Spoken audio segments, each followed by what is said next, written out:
오늘 이 시간에는 신천지의 신은 죽었다. 신천지의 신은 죽었다. 이런 제목으로 신천지에서 주장하고 있는 그 잘못된 내용들을 성경을 근거해서 좀 짧게 핵심적으로 증거하도록 하겠습니다.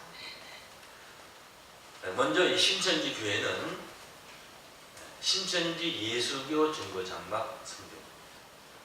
그 신천지 예수교 증거장막 성전이라는 그 이름의 의미는 신천지, 새하늘과 새 땅, 신천지를 이루는 예수교 증거장막 성전입니다. 계시록 15장 5절을 근거해서 신천지 예수교 증거장막 성전이 출현했다고 이렇게 말하고 있습니다. 계시록 15장 5절을 보게 되면은 하늘에 증거장막 성전이 열리니 그 계시록 15장 5절에 근거해서 신천지 예수교 증거장막 성전이 출현하게 된 것입니다. 그 증거장막 성전이 열려서 거기서 구원자가 나와서 새 이스라엘을 형성해서 12지파를 이루고 지금 14만 4천을 이룰 것입니다. 근데 계시록 15장 5절의 이 증거장막 성전은 언제 열리느냐? 그리고 이 증거장막 성전이 열릴 때는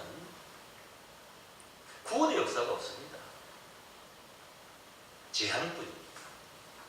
계시록 15장 6절에 보게 되면은 증거장막 성전이 열려서 그 증거장막 성전에서 7 재앙을 가진 7 천사가 취업해서 네 생물 중에 하나를 통해서 7 대접의 재앙을 받아서 그 7 대접의 재앙을 행하게 됩니다. 그럼 이 7 대접의 재앙은 어떠한 재앙이냐? 계시록에는 7인의 심판이 있습니다. 그 7인의 심판, 마지막 7째 인을 될 때에 7 나팔의 심판이 있습니다. 그 7 나팔 심판 중에서 마지막 7째 나팔이 부러질 때에 세상 나라가 그리스도의 나라가 되고, 세상 나라가 그리스도의 나라가 된 이후에 7 대접의 재앙을 행하기 위해서 증거장막 성전이 열립니다. 그럼 이 7인의 재앙은 언제 이루어지느냐? 신천지 교회에서는 이미 6째 나팔까지 이루어졌고, 지금 그 이만희 씨가 7째 나팔을 불고 있다고 이렇게 말하고 있습니다. 그 6째 나팔까지 계시록의 모든 재앙이 다 영적으로 이루어졌다고 이렇게 말합니다. 그러나 계시록에 있는 7인의 재앙은 영적인 재앙이 아닙니다. 실상적인 재앙.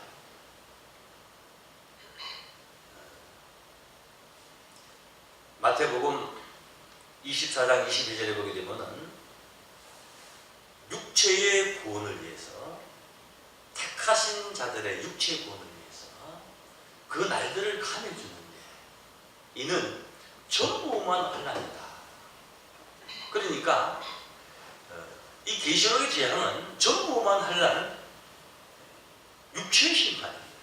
그 육체의 구원을 택하신 자들을 그 육체의 구원을 위해서 그 날들을 가내준다고 하는데, 그 날들을 가내주는 그 재앙이 바로 7 대접의 재앙이다.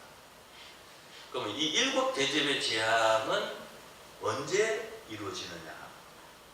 7 대접의 재앙은 계시록의 7인의 재앙 중에서 가장 마지막 짧은 시간에 이루어지는, 계시록 전체의 어떤 100%의 심판으로 볼 때에 한 5%의 재앙이 어떤 심판이지만은 그 95%의 재앙보다도 더 농도가 강하고 엄청난 심판입니다.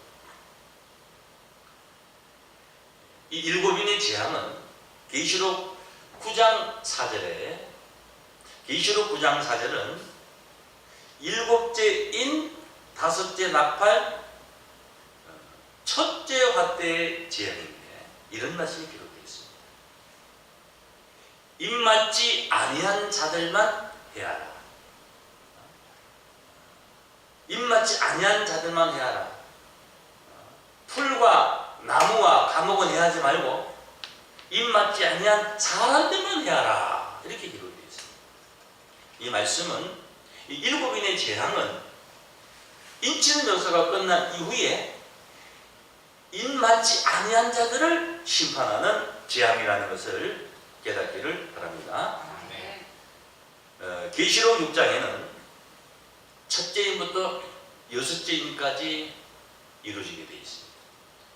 첫째 인을 뗄 때에 백마 탄자가 출현해서 싸움이 시작이 되고, 둘째 인을 뗄 때 홍마 탄자가 출현해서 지상의 화평이 다 깨지고, 셋째 인을 뗄 때에 계시록 6장 5절에 보게 되면은 흑마 탄자가 출현해서 지상 최대 기근의 시대가 오게 되고, 계시록 6장 7절에 넷째 인을 뗄 때 홍마 탄자가 출현해가지고 짐승으로서 땅 4분의 1이 죽임을 당하는 이런 역사가 이루어지고 나서, 다섯째 인을 뗄 때 순교자의 호사가 있고, 여섯째 인을 뗄 때 어린 양 예수의 진노 심판이 이루어지고 나서 계시록 8장 1절에 보게 되면은 일곱째 인을 떼게 되고, 그 일곱째 인을 뗄 때 일곱 천사가 일곱 나팔을 받습니다.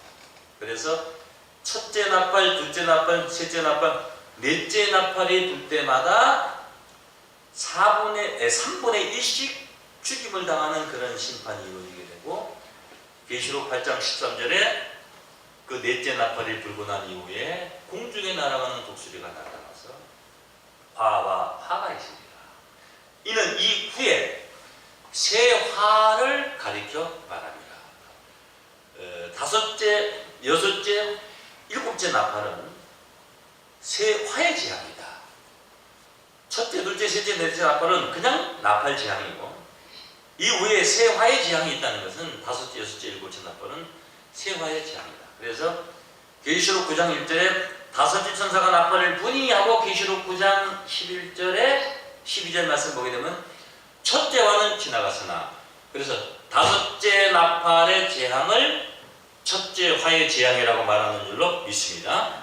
그 계시록 9장 13절에 보게 되면은 이후에 화가 둘이 있다. 그리고 계시록 11장 14절에 보게 되면은 둘째 화는 지나갔으나 셋째 화가 속히 이르도다. 그러므로 여섯째 나팔은 곧 둘째 화의 재앙이 되고, 계시록 11장 15절에 일곱째 천사가 소리내는 날 그 나팔을 불게 될 때에 다 같이 세상 나라가 그리스도의 나라가 되어, 그러니까 세상 나라가 그리스도의 나라가 이루어지는 것이 언제냐? 일곱째 인 여섯째 나팔 재앙이 끝나고 나서 마지막 일곱째 나팔을 불게 될 때 일곱 대접의 재앙을 행하기 꼭 직전에 세상 나라가 그리스도의 나라가 이루어지게 됩니다. 그러면 이 장막 성전은 언제 열리느냐? 일곱인의 재앙 중에서 일곱째 인 여섯째 나팔 둘째 화의 심판이 끝나고 난 후에 이 세상 나라가 그리스도의 나라가 되게 되는데, 마태복음 19장 28절에 보게 되면 세상이 새롭게 되어 인자가 자기 영광에 보지 않을 때에 나를 쫓는 너희 열둘도 12보좌 앉아 12지파를 심판하리라. 그래서 이 세상이 새롭게 되는 이 세상 나라가 그리스도의 나라로 이루어지고 난 후에 마지막 일곱 대접의 재앙, 그 일곱 대접의 재앙 셋째 화의 재앙을 행할 때에 계시록 15장 5절에 보게 되면 증거장막 성전이 열리게 되어 있습니다.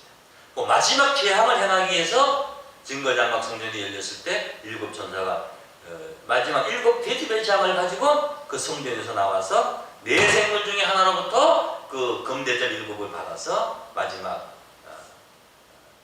인침받지 못한 그리스도 나라의 축복을 받지 못한 자들을 심판하는 그런 재앙이 이루어지게 되는 것인 줄로 믿습니다. 그래서 장막 성전이 열린 이후에는 구원 역사가 없다는 겁니다. 그러니까 장막 성전에서는 일곱 재앙을 가진 일곱 천사가 출현한다는 겁니다. 그러므로서 장막 성전 이름 그 자체는 재앙입니다. 그러면 신천지 예수교 증거장막 성전이 계시록에 예언된 증거장막 성전이라고 만약에 예를 들어서 인정을 해준다면은 그 신천지 증거장막 성전에서 7 재앙을 가진 7 천사가 출현했는데, 그리고 4 생물 중에 하나가 7 금 대접을 7 천사에게 준다고 했으니까 그 4 생물이 출현한 적이 없습니다. 그리고 계시록 15장 8절에 보게 되면은 7 대접의 재앙이 마치기까지 증거장막 성전이 열려서 7 재앙을 가진 7 천사가 출현해서 그 7 재앙을 다 마치고 난 그까지 그 증거장막 성전에 들어갈 수가 없다. 아무도 들어갈 수가 없다고 했습니다. 그러므로 증거장막 성전의 이름으로 출현한 신천지 교회는 성경과 아무런 관계가 없는 하나님의 백성들을 미혹하는 그런 단체라는 것을 깨닫기를 원합니다. 그리고 이만희 씨가 2 감람나무로 출연을 했어요. 1984년 3월 14일 날 신천지 교회가 창립이 됐는데 홍종이라는 사람하고 2 감람나무로 출연을 해서 많은 그 하나님의 백성들을 미혹을 했는데,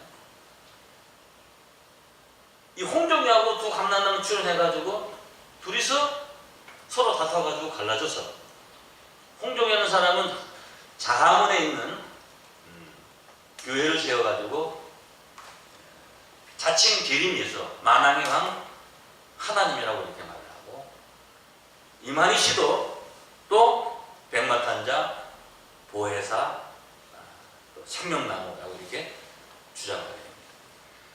그럼 이 2 감람나무는 계시록 11장 3절에 이 2 감람나무에 관해서 기록이 되어 있는데, 이 2 감람나무의 역사는 1260일을 예언을 합니다. 그리고 나서 죽임을 당합니다. 그리고 나서 승천을 합니다. 이 2 감람나무는 함께 끝까지 1260일을 예언하고 죽임을 당하고 그리고 3일 만에 부활합니다. 끝까지 함께 행동하게 되어 있는데, 이만희와 홍종이나 이 2 감람나무는 서로 분열이 되어 있습니다. 그 신천지에서는 뭐라고 말하느냐, 모세에게 아론이 있듯이 아담에게 하와 같은 불완전한 믿음을 가진 자가 있었다, 이렇게 말을 하는데, 계시록 11장 3절에 나오는 이 2 감람나무는 함께 예언하고 함께 죽임을 당하고 또 함께 승천하고 끝까지 그 사명을 같이 하게 된다는 것을 깨닫기를 바랍니다. 그리고 이 2 감람나무가 출현의 이 때가 언제냐 하면, 제가 방금 말씀드렸듯이 계시록에 7인의 재앙이 있는데 그 6재인까지 6장에 기록되어 있습니다. 계시록 9장 1절에 계시록 8장 1절에 7재를 뜰 때 7 나팔을 받게 되어 있습니다. 계시록 8장의 첫째부터 4째 나팔까지 기록되어 있습니다. 계시록 9장 1절에 5째 천사가 나팔을 부니 하고 계시록 9장 12절에 첫째 화는 지나갔으나, 그래서 계시록 9장에 5째 나팔 첫째 화의 재앙이 기록되어 있는데 그 5째 나팔 첫째 화의 재앙이 5개월 환란이다. 그 5개월 환란 때 계시록 9장 4절에 보게 되면은 입맞지 아니한 자들만 해하라. 제가 읽어보겠습니다. 저희에게 이르시되 땅에 풀이나 푸른 것이나 각종 수목은 해하지 말고 오직 이마에 하나님의 입맞지 아니한 사람들만 해하라. 다시 오직 하나님의 다시 이마에 하나님의 입맞지 아니한 사람들만 해하라. 그러니까 입맞지 아니한 사람들만 해하라는 것은 이미 인치는 역사가 끝났으니까 인침을 받은 자를 구분하고 입맞지 아니한 자들만 해하라고 한 것인 줄로 믿습니다. 그러면은 7째 임 5째 나팔 첫째 화 때에 입맞지 아니한 자들만 해하라 이렇게 말씀하시고, 계시록 9장 12절에 첫째 화는 지나갔으나 보라 아직도 이후에 화가 둘이 있다 하고, 계시록 9장 13절에 여섯째 천사가 나팔을 불매 이렇게 말씀하고 계시록 11장 14절에 둘째와는 지나가서나 보라 셋째가 이르도다. 그래서 일곱째인 여섯째 나팔 둘째 발대에 두 감람나무가 출현합니다.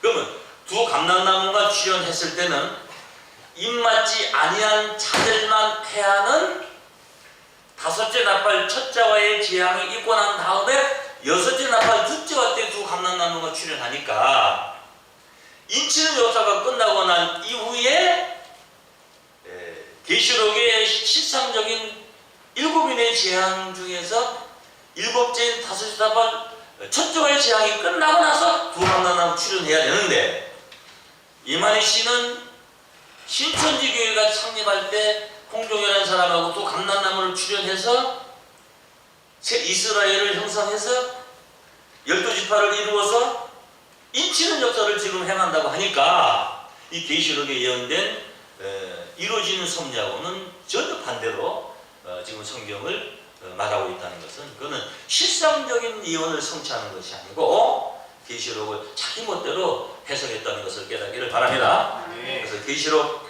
22장 18절에 보게 되면 이 책의 예언의 말씀을 더하는 자는 이 계시록에 있는 모든 재앙을 다 받는다고 이렇게 말씀했습니다. 그래서 이만희 씨와 홍종희 씨를 두 감람나무를 인정을 해준다고 쳐도 이 두 감람나무가 출현하는 그 시기는 인친 역사가 끝나고 일곱인의 재앙 중에서 일곱째인 다섯째 나팔 첫째와의 재앙이 끝나고 여섯째 나팔 둘째와의 그 재앙 때에 두 감람나무가 출현하는 것인 줄로 믿습니다. 그리고 이 두 감람나무가 출현했을 때는 인친 역사가 끝나고 입맞지 아니한 자들을 심판하는 재앙의 시대이기 때문에 구원의 역사가 없습니다.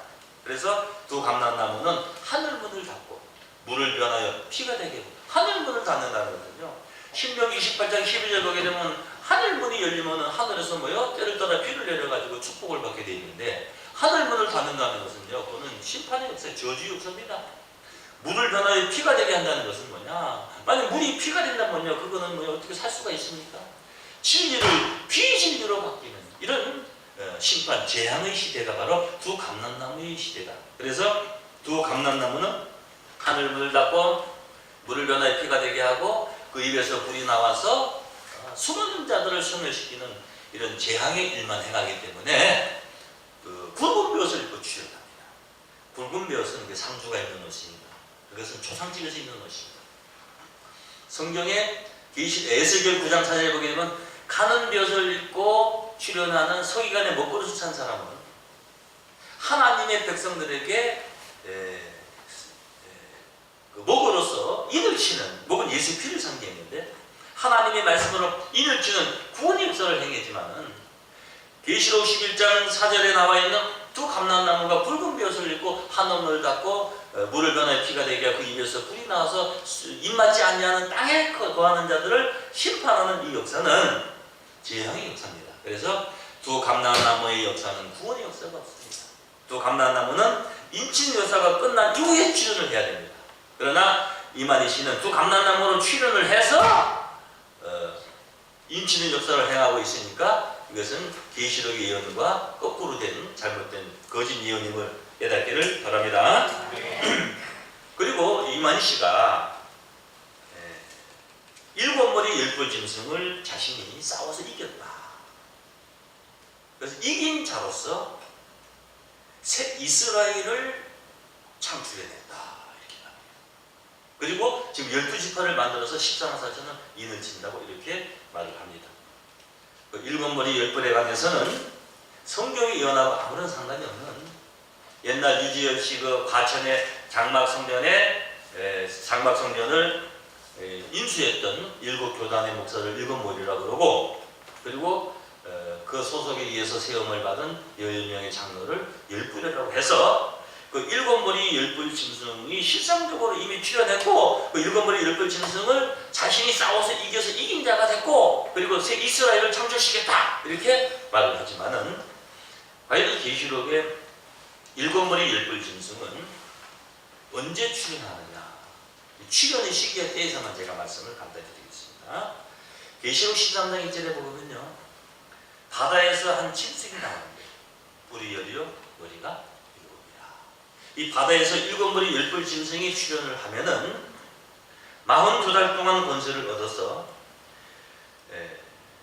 성도들까지 싸워서 이기고 족속과 백성과 방언과 나라를 다스리는 권세를 받게 됩니다. 죽임을 당한 어린 양의 생명책에 창세기로 능력되지 못하고 이 땅에 사는 자들은 전부 다 그 짐승에게 경배하게 되어 있어요.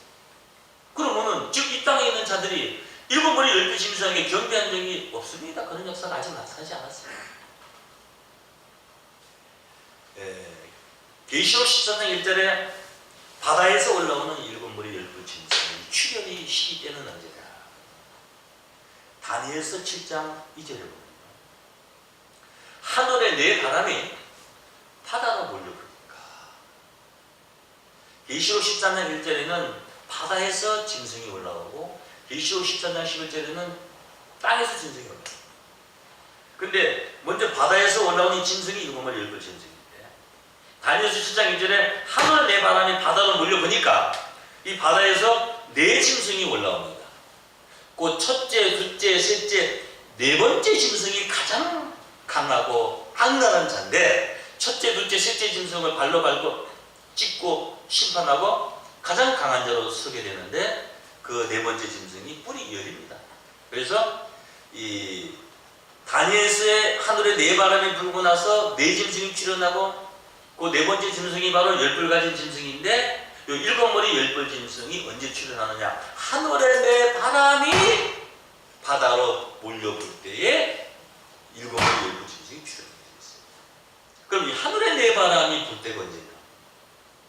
계시록 7장 1절부터 3절에 보게 되면은 땅 사방의 네 바람, 이 땅 사방의 네 바람이 그게 하늘의 네 바람이요.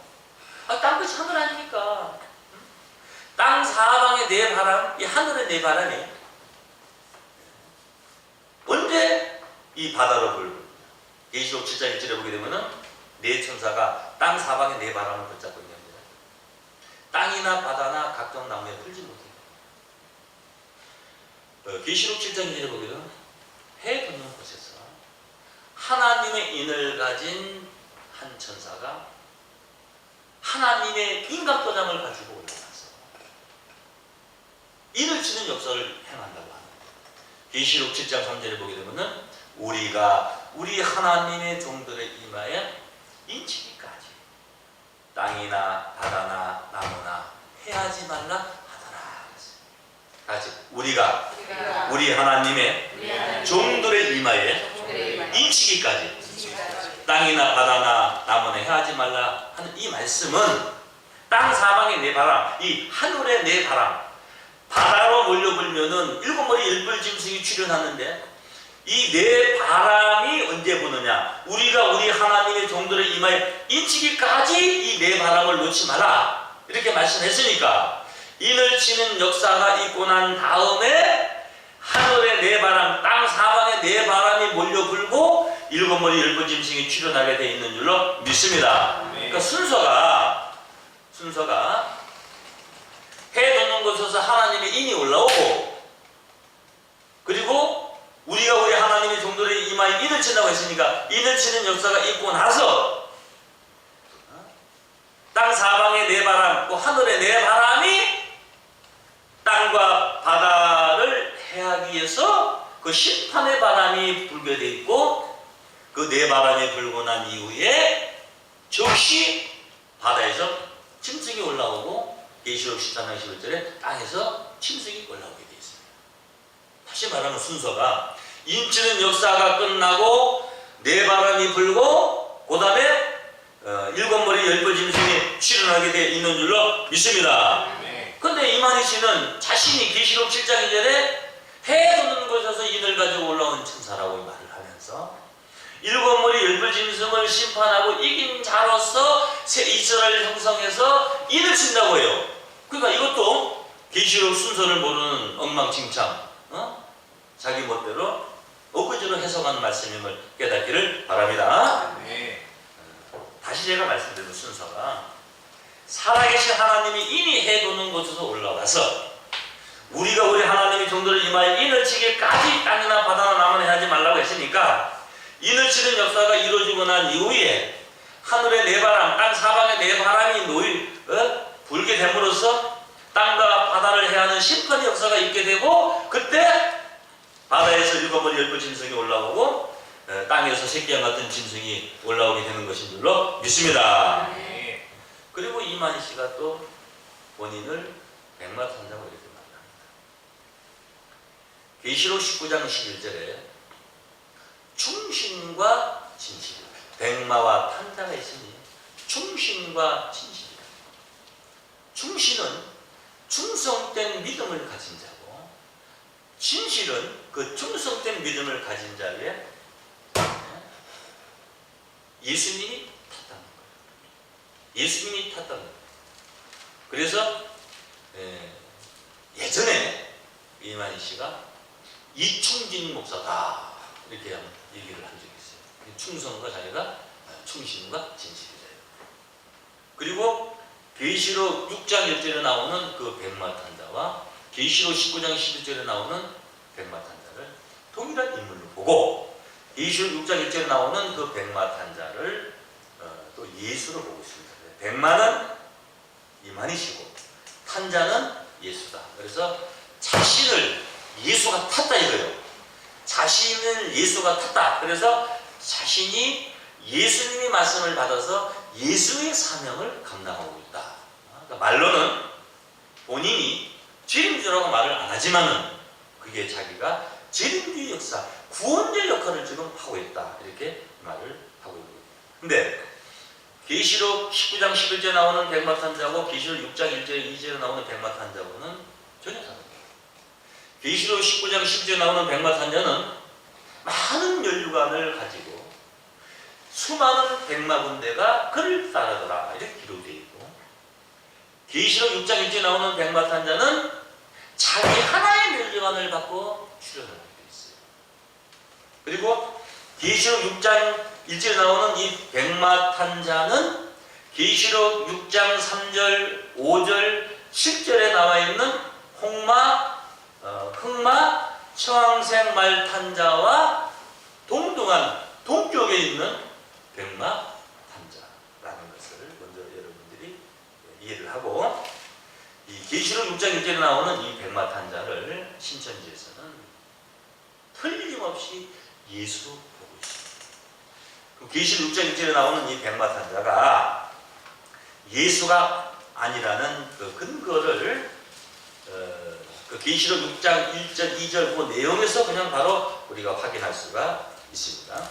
계시록 6장 1절에 보게 되면은 내가 보매 어린 양이 7인 중에 하나를 떼시는 그때에 그랬습니다. 7인 중에 하나를 떼시는 그때에 그랬습니다. 계시록에 7인이 있는데 이 7인을 떼시는 이가 있습니다. 계시록 5장 5절에 보게 되면은 유대 지파의 사자 다윗의 뿌리가 이기었으니 이 책과 그 7인을 떼십니다. 계시록 22장 16절에는 나 예수는 다윗의 뿌리요 자손이니 광명한 새벽별이라. 유대 지파의 사자 다윗의 뿌리는 예수님인 줄로 믿습니다. 그러니까 인을 떼신 이는 누구라고요? 예수님. 그럼 7인 중에 하나를 떼시는 예수님이 인을 떼시고, 그때 내가 들으니 네 생물 중에 하나가, 이 네 생물은 계시록 4장 6절에 보게 되면 하나님의 보좌 가운데 보좌 주위에 네 생물, 네 명의 생물이 있다는 거예요. 그럼 보좌 가운데 보좌 주위에 있다는 거예요. 이 네 생물 중에 하나가 오라 이렇게 명령을 합니다. 명령을 하니까 누가 출현하느냐? 백마탄자가 출현해요. 그럼 상식적으로 생각을 해보세요. 예수님은 빌립보서 2장 6절에 보면 하나님의 본체로 오시는 겁니다. 예수님에게 명령할 수 있는 분은 하나님밖에 없어요. 근데 네 생물은 하나님 될 수가 없죠. 근데 네 생물 중에 하나가 오라 명령해서 예수님이 온다면은 말이 됩니까? 그래서 네 생물 중에 하나의 명령을 받고 출현하는 이 백마탄자는 예수가 될 수가 없는 줄로 믿습니다. 네. 그리고 7인 중 일곱 인을 떼시는 이는 예수님인데 예수님이 인을 떼고 네 생물 중에 하나가 오라 해서 또 예수가 온다면은 예수가 몇 명이라는 거예요? 2명이라는 거죠. 그래서 계시록 6장 1절에 나오는 이 백마탄자는 예수가 될 수가 없고 홍마 청황색 탄자와 같은 어떤 동격인 그런 사명을 행하는 자에 불과하다 하는 것을 말하겠습니다. 그리고 자세한 설명은 제가 지금 할 수가 없고 간단히 말씀드리면은 스가랴서 6장 1절부터 기록된 말씀을 보게 되면은 하늘에 네 병거가 있는데 그 네 병거에 그 네 말이 있어요. 근데 이 네 병거가 무엇이냐? 홍마, 어중진 말, 그 다음에 백마, 요 네 병거가 무엇이냐? 그러니까 이는 하늘의 네 바람인데 주를 모셨다가 나가는 것이다. 북방으로 나간 자들이 흑마와 백마가 주의 마음을 시원케 했다. 그러면 주를 모셨다가 나가는 주의 마음을 시원케 하는 백마와 홍마와 청황색 말은 함께 사명하고 함께 행동하는 그런 어떤 동격인 그런 사명이라는 것을 깨닫기를 원합니다. 중요한 것은 이 계시록 6장 1절에 이 백마 탄자를 예수로 보고 백마를 이만희시로 그리고 탄자를 예수로 가서 이 백마 탄자가 바로 이만희시가 백마 탄자를 추려했다 하는 이 내용은 성경적으로 너무나 무식한 그런 해석이라는 것을 알 수가 있고 마지막으로 신천지의 가장 핵심적인 교리가 뭐냐? 배도 멸망 구원의 선입니다.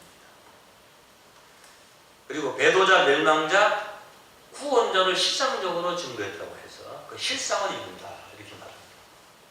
배도자는 그 유지엘 씨로 멸망자는 오병호 목사로 그 유지엘 씨 후에 그 장막성전을 인수해가지고 이삭계로 개명을 해가지고 그 장막성전을 이끌어갔던 오병호 목사고 그리고 구원자는 이만희 씨다. 그 실상적인 말씀이라고 해가지고 그런 엉터리 그 교리를 증거한 그 근원적인 그 성경이 뭐냐? 이게 데살로니가후서 2장 1절부터 4절까지 되어 있습니다. 데살로니가후서 2장 1절부터 보면은 우리가 너에게 구하는 것은 우리 주 예수 그리스도의 강림하신 것. 예수님이 이제 강림을 하시게 되어 있어요. 지금 예수님의 강림을 기다리고 예수의 재림을 기다리고 있는 겁니다.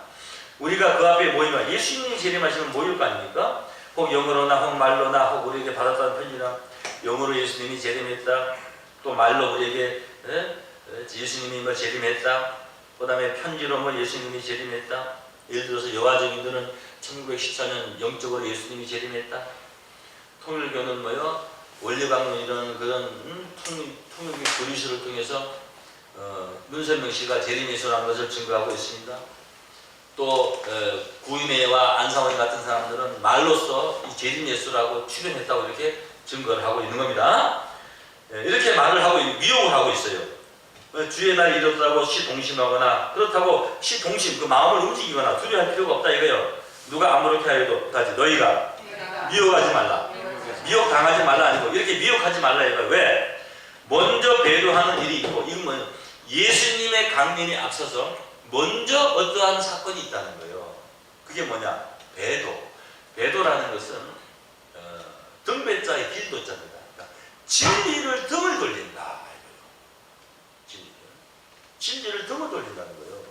그 먼저 배도하는 일이 있고 저 불법에 사는 곧 멸망의 아들이 나타나기 전에는 이르지 아니한다. 이 말씀은 배도하는 일이 있고 저 불법에 사는 멸망의 아들이 나타난 후에 예수의 강림이 이루어진다 이런 말씀입니다.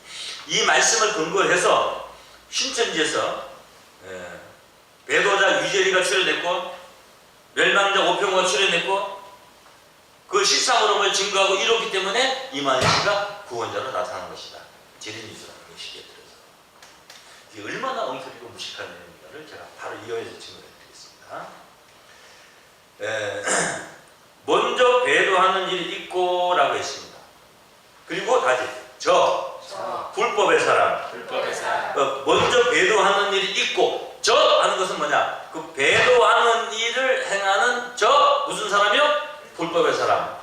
곧 하는, 다시 말하면 멸망의 아들. 그러니까 이것은 멸망의 아들 하나를 지칭하는 거예요. 멸망의 아들이 출현해서 배도하는 일을 행하고 불법의 사람으로 나타나기 때문에 그 멸망의 아들을 배도하는 일을 행하는 불법의 사람이라고 말하는 것인 줄로 믿습니다. 이것을 배도자, 멸망자 갈라놓고 그래갖고 실상적으로 장막 성경에서 이렇다. 유지열 배도자. 왜 유지열이가 배도자냐?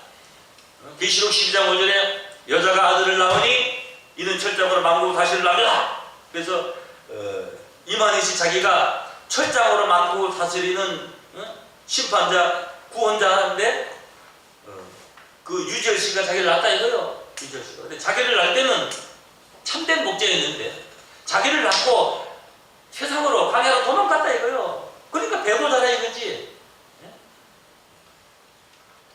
계시록 12장 6절에 보면요, 여자가 광야로 도망했다고 했지만 사실은 뭐라고 기록되어 있느냐? 하나님이 예비하신 것이 뭐요? 이더라.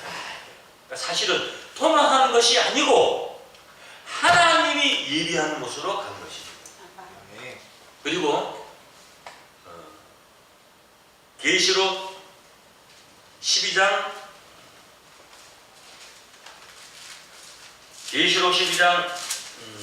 17절에 보면요, 이 용이 여자에게 분노하여 돌아가서 그 여자의 남은 자손, 곧 다시 여자의 남은 자손, 곧 예수의 증거를 가진 자들로, 그러니까 여자의 남은 자손, 예수의 증거를 가진 자들.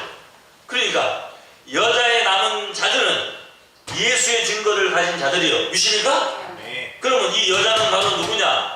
예수의 증거를 가진 자들이니까 이 여자는 예수님을 상징한 것인 줄로 믿습니다. 네. 계시록 12장 5절에 이 여자가 아들을 낳는다고 했는데 그 계시록 12장 1절에 보면요, 하늘에 큰 이적이 있는데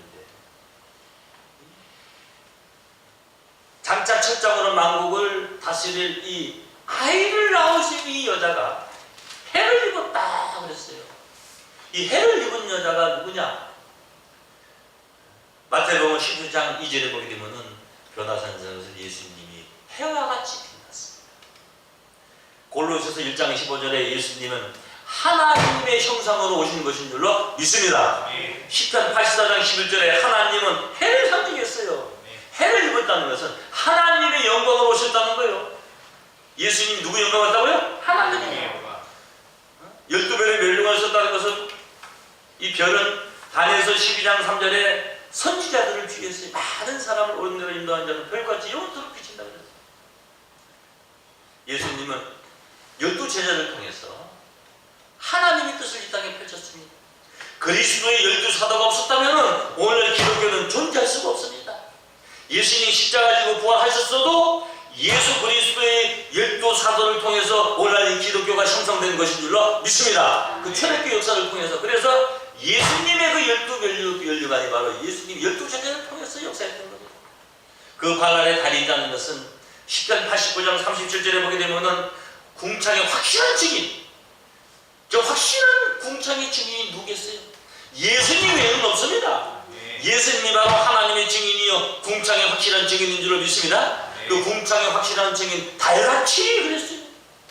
해는 하나님을 상징했고 그 해의 빛을 받아가지고 어두운 밤에 빛을 비춰주는 이 달은 바로 예수 그리스도를 상징한 줄로 믿습니다. 그래서 그 발 아래 달이 있다는 것은 그리스도의 사명을 뜻하는 겁니다. 그래서 해를 입고 12별의 멸류관을 쓰고 그 발에 달이 있는 이 여자가 광야로 도망하고 하는 실상적으로 도망한 것이 아니고 하나님 예비한 곳이 있더라. 하나님의 어떤 작정된 섭리에 의해서 하나님이 예비하는 곳으로 옮겨지는 것인 줄로 믿습니다. 그리고 여자의 남은 자손, 예수의 계명을 지킨 자니까 이 여자의 남은 자손은 바로 예수의 계명을 지킨 자들이다. 더 확실한 것은요, 계시록 2장 26절에 보게 되면 이기는 자와 끝까지 내 일을 지키는 그에게 만국을 다스리는 권세를 주리니. 예수님 말씀하기를 하지 나도 내 아버지께 받은 것이 흘러가리라. 그 예수님이 하나님께 받은 그 철장 권세를 이기는 자에게 준다는 말이나, 계시록 12장 5절에 여자가 낳은 아이가 철장으로 만국을 다스릴 남자라는 말이나 같은 말인 줄로 믿습니다. 야고보서 1장 18절에 보면요, 진리의 말씀으로 그가 자기의 뜻을 쫓아 우리를 낳았다 그랬습니다. 그래서 실상적으로 어떤 아이를 낳은 것이 아니고 하나님의 말씀으로 낳았다. 그러면 예수님으로부터 출장 권세를 받는 이 이기는 자는 어떤 자냐? 요한일서 5장 5절에 보게 되면 예수께서 하나님의 아들이심을 믿는 자가 아니면 세상을 이기는 자가 누구냐? 그래서 예수를 진실로 믿는 자가 예수님으로부터 하나님의 말씀으로 이 세상을 심판할 수 있는 권세를 받게 되는 겁니다.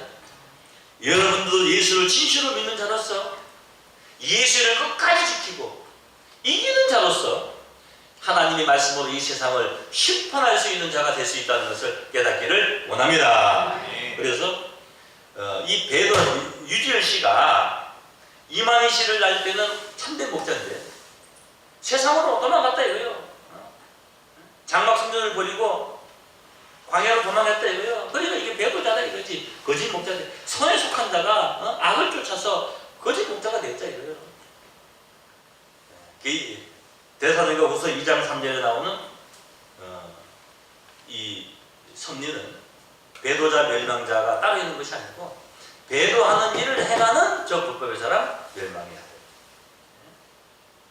또 오평호 목사를 멸망자라고 하는데 살로 2장 4절에 보게 되면은 멸망의 아들은 자격이 있습니다. 저는 배도하는 일을 행하는 저 불법의 사람 멸망의 아들은 대적하는 자, 하나님을 뭐하는 자라? 하나님을 대적하는, 그 배도 그 자체가 대적하는 거예요. 범사에 일컫는 하나님이나 범사에 일컫는 하나님이라는 것은요, 하나님이라고 일컬음을 받아요. 많은 쫓는 자들이 그를 하나님이라고 그러는 거예요. 하나님. 쉽게 예를 들자면은, 꼭 그렇다는 예를 들면은 안상훈 주인은 안상훈을 누구로 봐요? 하나님으로 봐요. 구인의 그 교리를 쫓는 자들은 구인의 시를 재림예수 뭐예요? 하나님으로 봐요. 박대선 씨도 하나님이라고 했죠. 그 박대선 씨 추종한 자들은 그런 하나님, 이와 마찬가지로 자신을 하나님이라고 일컫고 자존, 스스로 자기를 높여서 나는 하나님이다. 그리고 수많은 자들에게 하나님이라고 칭함을 받을 수 있는 이런 악한 자가 바로 멸망의 아들의 자격을 갖추는 것인 줄로 믿습니다. 오평호 목사는 하나님을 한 적이 없어요. 주의 종이라고 그러지, 그는 엉감생심 하나님 그 근처도 안 가요. 그래서 오평호 목사가 멸망의 아들이 될 수가 없고, 또 유지열 씨를 배도자라고 하는 그 증거는 성경과 전혀 상관없는 신천지 교리의 하나의 어떤 조작에 불과하다는 것을 깨닫기를 원합니다.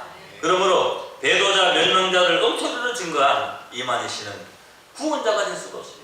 예수 재림의 비밀을 성취할 수 있는 구원자가 될 수가 없는 것인 줄로 믿습니다. 여기까지 말씀하고 말씀을